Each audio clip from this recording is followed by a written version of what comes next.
Të nderuar përfaqësues të medjave, refuzimi për organizimin e provimit të jurisprudencës në gjuhën shqipe nuk është vetëm shkelje administrative. Në këtë fazë kemi elemente të përgjegjësisë penale.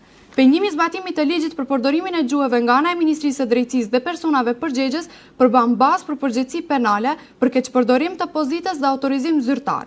Sipas kodit penal, kur një zyrtar publik me vetdije nuk zbaton ligjin dhe u mohon qytetarëve një të drejtë të garantuar. Gjithashtu, mosveprimi i qëllimshëm për zbatimin e ligjit dhe krijimi i praktikës përjashtuese ndaj gjuhës shqipe përmban elemente të moskryerjes së detyrës zyrtare, kur një organ shtetëror refuzon të veprojë dhe pse ka detyrim ligjor të qartë. Për më tepër, kjo situatë po prodhon pasoja serioze shoqërore.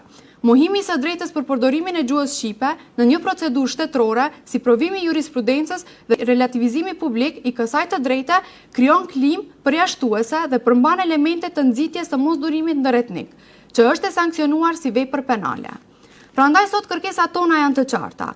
Kërkojmë nga Inspektorati për përdorimin e gjuhave që menjëherë të konstatojë shkelje dhe të iniciojë procedura për kundërvajtje ndaj Ministrisë së Drejtësisë dhe personave përgjegjës. Kërkojmë nga Prokuroria Publike që të vlerësojë ekzistencën e elementeve për ndjekje penale, për keqpërdorim të pozitës zyrtare, moskryerjes së detyrës zyrtare dhe nxitje të mosdurimit ndëretnik. Kërkojmë përgjegjësi personale nga Ministri i Drejtësisë për çdo vendim ose mosveprim që pengon zbatimin e ligjit. Ligji është i qartë, zbatimi i tij nuk është opsion. Pengimi i tij ka pasoja juridike. Faleminderit.